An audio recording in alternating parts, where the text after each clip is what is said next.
Hey, how's it going? This is James Rudd, and as promised, I'm back, and we're going to go over some of the book, Unlocking the Secrets of Debt, Saving, and Investing Money, Your Ultimate Guide to Money Strategies. So we're going to go ahead. This is on Amazon, so if you wanted to get this book, just type in Google or hopefully other search engines as well. Just type in James Rudd author, and it will pop up right there. Here, let's try it right now while we're talking about it. James Rudd author, and there I am right there.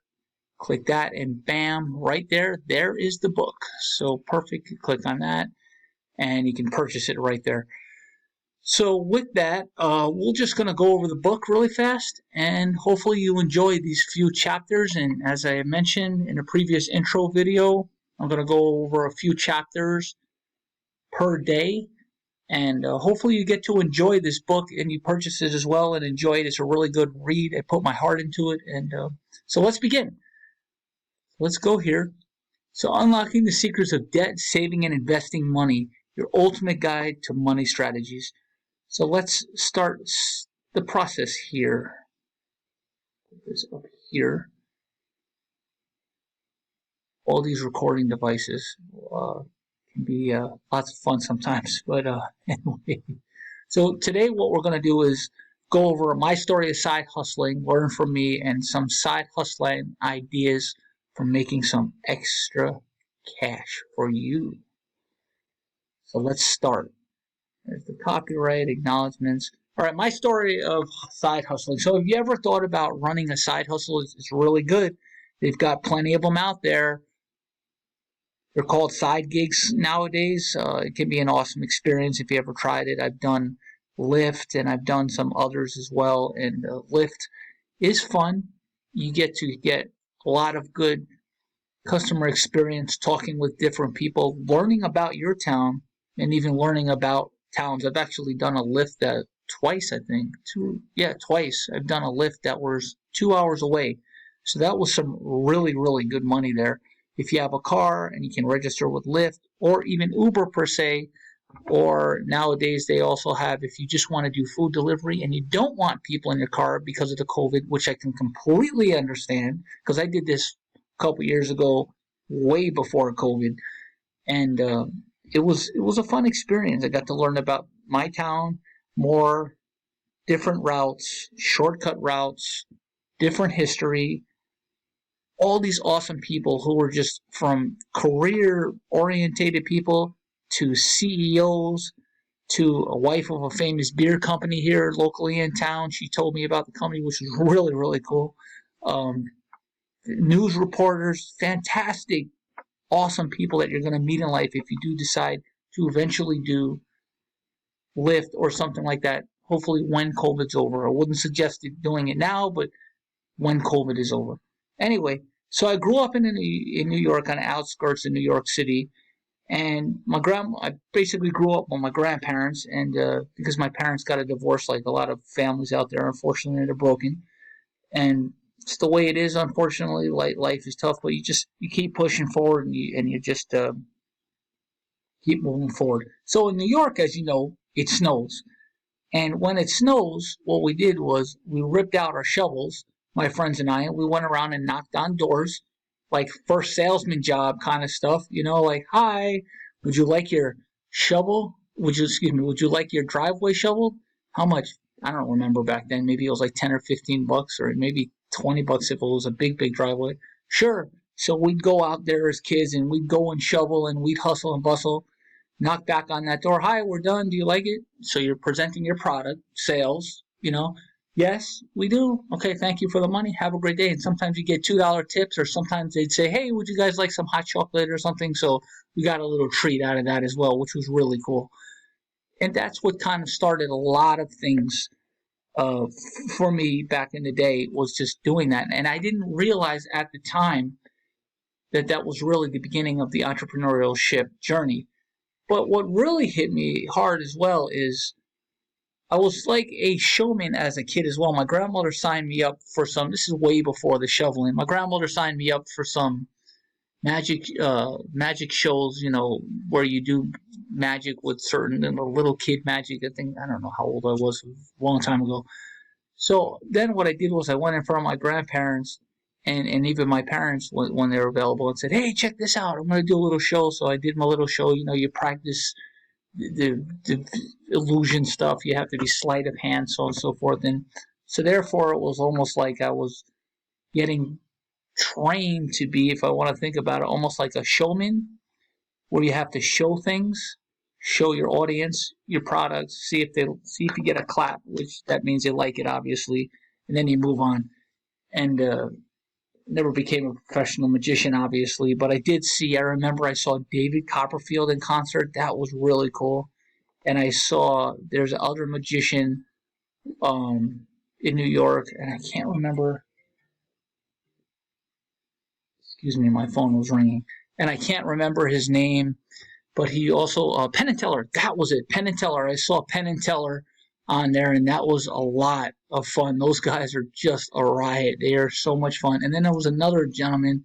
He had a mustache and long hair. I saw him in New York City. I can't recall his name, but he was very famous during the time of David Copperfield, and that was neat to see those magicians. So anyway, I guess I missed my calling because obviously I didn't become a full time professional magician, but it was fun, needless to say. So going through that, just good memories. You learn to show your product, which is the magic. See if you get approved, which is the clap. From the snow, as we're talking about, that's kind of basic salesman, door to door salesman. Show your product, the finished product after you shovel. See if they approve. They give you your money, and sometimes you get a tip, and sometimes hot chocolate too. So that's kind of like the beginning of my entrepreneurial adventures per se. Lots of fun.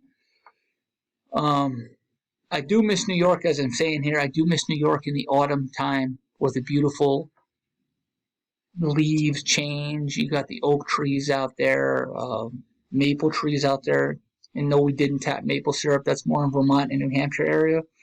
But that would have been fun. But I hear tapping maple syrup to try to get that is a lot of work, and it's not a lot of syrup that comes out sometimes. A lot of profit, so I'm glad I didn't have maple syrup, trees around me. Anyway, so I miss New York in the autumn time, and now it's October here, and just a great time to just reflect back on that. Anyway, with that, let's move on here. So, my grandparents had lived in a community that had a pool, and one of the options in that pool was somebody came up to me and said, hey, for $50 a month, would you like to, because I rode my bike around the neighborhood, would you like to go ahead and chain the fence, take the lock, put the chain on, heavy chain, so nobody goes down to the pool area where the community pool was, and my grandparents belonged to that as well. It was almost like HOA basically, but it wasn't. I don't think they paid HOA. Anyway, so, I'd go there every day in the summertime for 2 months, $50 a month. It's a little bit more than $1 a day. Lock that chain, lock that big chain down, and I'm done. That was very easy money. So, I like to hustle around, I guess. So my entrepreneurial lesson in that would be, if you want to get the money, you got to go chase it. So in that sense, well, that's every entrepreneurial journey, to be honest with you. But if you want to go out there and do something, even though it's a little bit heavy, like a chain, and you want to go make some money, it's out there, go get it. So that's just a little bit of history of there. I also was a caddy as a kid. If you are in a place where you have golf courses around you, or you know of golf courses, it's a great thing to be a caddy. If you want great exercise, you want to learn how to play golf and meet some really neat people, including the golfers and the caddies, wow, that's really cool. Which I still suck at golf. I haven't tried it in years, but I mean, I think I'm trying to remember, every Wednesday they had like free golf day for the kids or the caddies to go out there. So you just go out there and swing a golf club around and see how far you can hit that golf ball, which teaches you a new sport as well, and plus you get exercise. But carrying those bags, sometimes those bags were, I mean, you're talking about, I don't even remember, 40 to 70 pounds, and then eventually you can carry two of them to make the extra money and you get extra exercise too, because one golfer goes over here, hits the ball there, so you go tend to his needs or her needs. Then the other golfer goes there, and you got to tend to their needs too. So you're all over the golf. You're all over the golf course. But that was cool. I first started at one.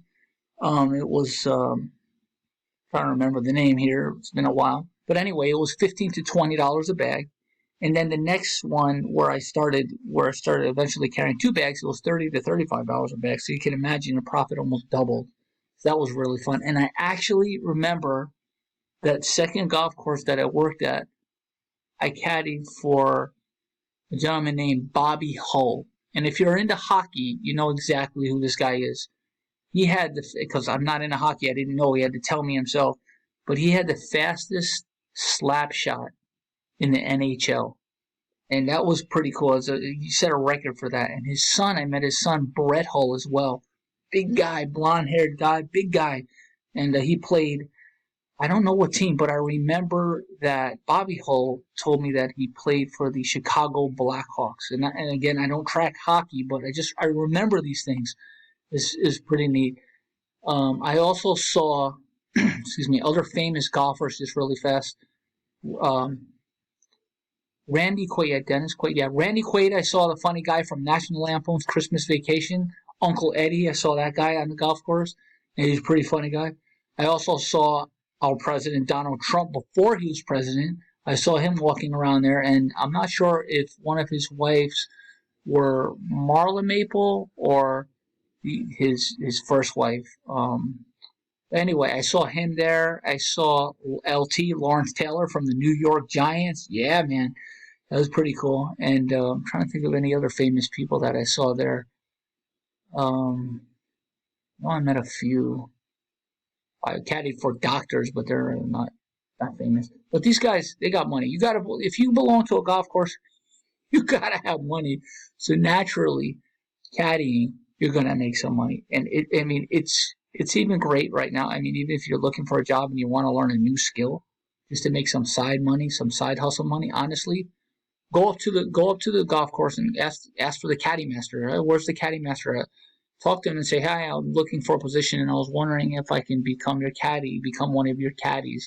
I'm new at this, so I'd really appreciate the opportunity." And most likely, they'll be looking for some caddies, because I know that golf is a great sport, and they just look for kids. If they're hiring kids, and we're in our teenage years, and it was a lot of fun. It was really cool to go out there and golf with these guys. They're hiring kids. There's no doubt they're hiring adults. And I'm not saying every golf course is hiring, but what I'm saying is if you're looking for opportunities, they're out there. So go out there and make that money. And if it snows where you are, remember winter's coming. If you need a job too, go out there and get a shovel. Get something, get some exercise. Stretch first before you start shoveling people's driveway. Don't be scared to knock on people's doors if it snows and they need help to get their car out of their driveway. Be that service to them. Go out there. I'm encouraging you to do these things. Even though I did them as a kid, there's still money to be made, even to this day. Anyway, going on. So I also did a little bit of DJing when I was in high school, right? I think towards the very end, I picked up a knack for DJing, and I would spin those records. I played some house music and some other music back then. And that was a lot of fun, just mixing the tunes, because I remember listening to, oh my goodness, it's been years. This is going to age me here, but Hot 97 back in New York and DJ Funkmaster Flex. That guy was awesome. Yeah, he knew how to spin those records really well. And so I just, that was a lot of fun. So I made some money off of that. My friend had a car, which I didn't have a car yet. I had my license, but not a car. So we load my DJ equipment in his car, and I go and go to the DJ parties. And I think we charged between $200 to $300. That's not bad, for a kid who's not even in his 20s yet. Or party. Made some decent cash on there. And anyway, so that's a quick little story there. Just moving on here, talking about some others. After I got out of the Navy back in 2002, I worked for a few. I learned telecommunications in the Navy, learning to fix telephones, and that was fun. Excuse me. And I did a few. I worked for a few companies back in after the Navy, and I got laid off back in the recession of 2002. Kind of like the recession that's going on now, where people are getting laid off. I got laid off then. I had no idea what to do. I went home and I literally cried because I'm in my young 20s back then. Now I'm aging myself, but it doesn't matter. Anyway, so but then what I did was you feel rejected. You're going through your first thing. You don't know what to expect next. I had a family to support, a wife and two kids, and it's hard. It's not easy doing that stuff, getting laid off, and then you're like, my income stopped. What do I do?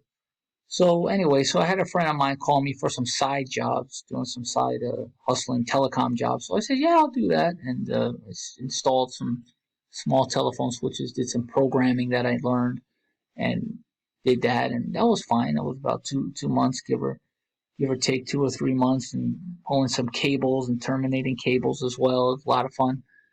And then from there, I got the idea of opening my own telecom business, which I did do, and that was fun. But some company owed me like $600 plus, and they were asking me if I had like liability insurance, and I was like, no, I don't. I'm just trying to do this on my own. I had the business license and file the taxes and all those fun things, but the freaking liability insurance, because I think it was too expensive, and I didn't have that, so they wouldn't want to pay me. So I had to go up there and say, look, I'm coming up to get my $600 plus, and they gave me my check, and I think that was the end of our little business relationship, because when it comes to money, if you're going to do a job, you do the job right, which I did, and I helped the customer, I helped them, and you don't want to pay. I mean, come on. I mean, that's not just me, but that's any business. That's not right.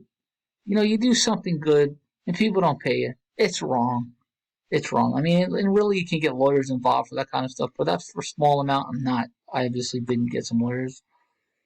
Anyway, so the business started to fade out, and then about a month and a half later, I started worrying that I couldn't get a full-time job yet.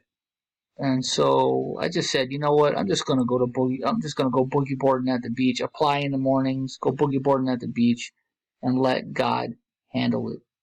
And life's every day should be like this. And I know we don't do this, but you got to give things to God. You just got to surrender and go, all right, God, Lord, I know you're gonna take care of me. I can't worry like this. I can't go crazy over this. I'm just gonna move forward.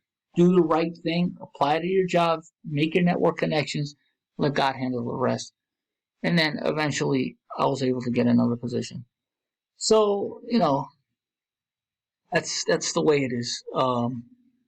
With that, I think what I'm gonna do is eventually.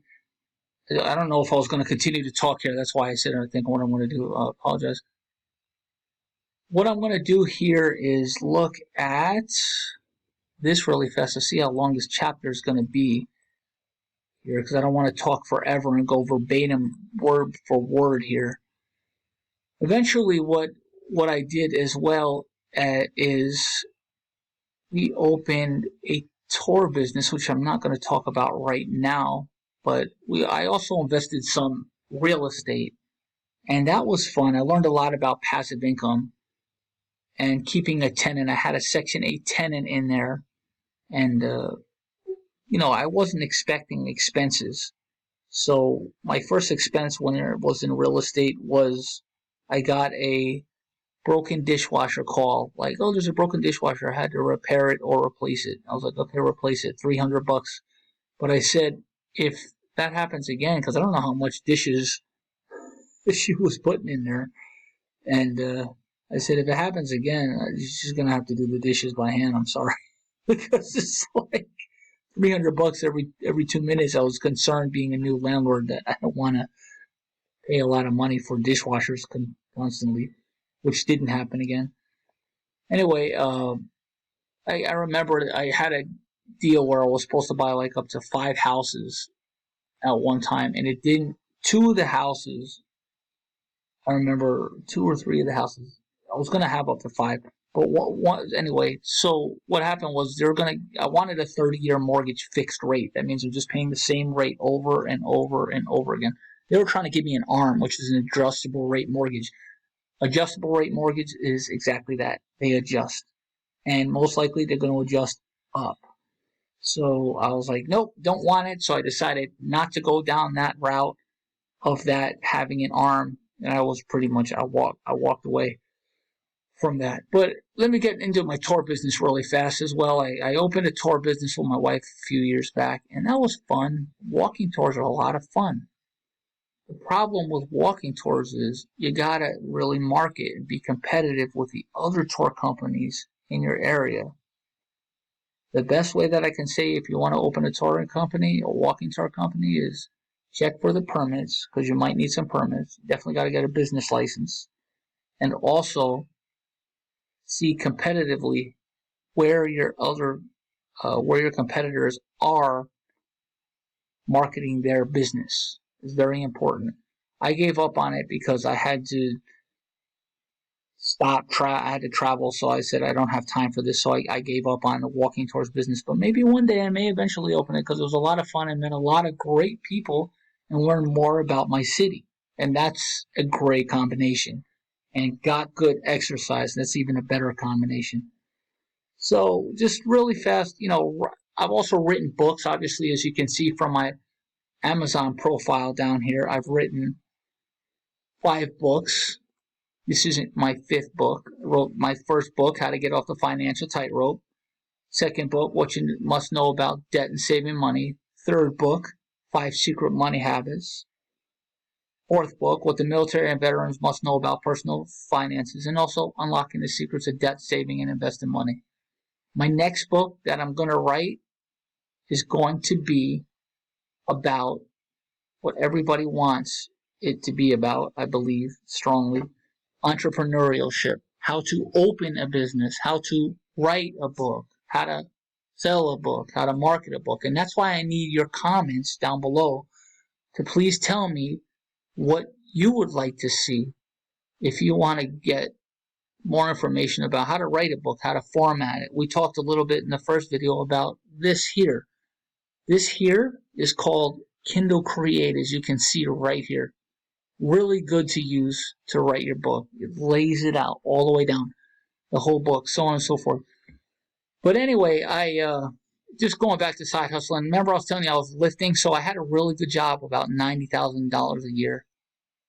But the job was just a lot of stress, and I eventually left it, and I said I quit.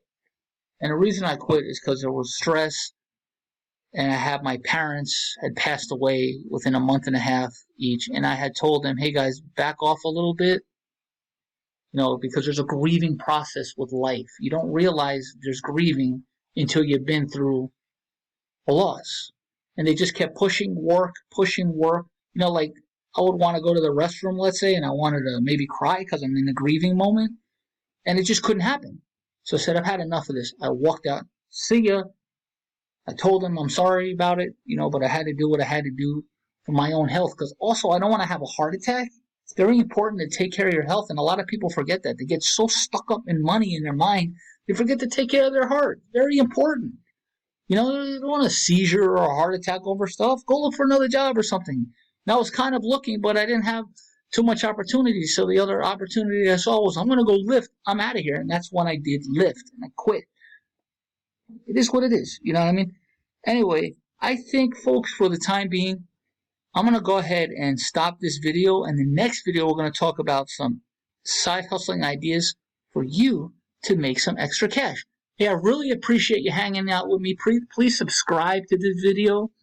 Please put your comments in there if you want to see, what you want to see about an entrepreneurship. If you want me to tell you about how to write a book, how to market a book, how to market products, because I've done those as well and sold products on Amazon and also Shopify. Let me know what's up. All right, this is James. I'm out. Take care.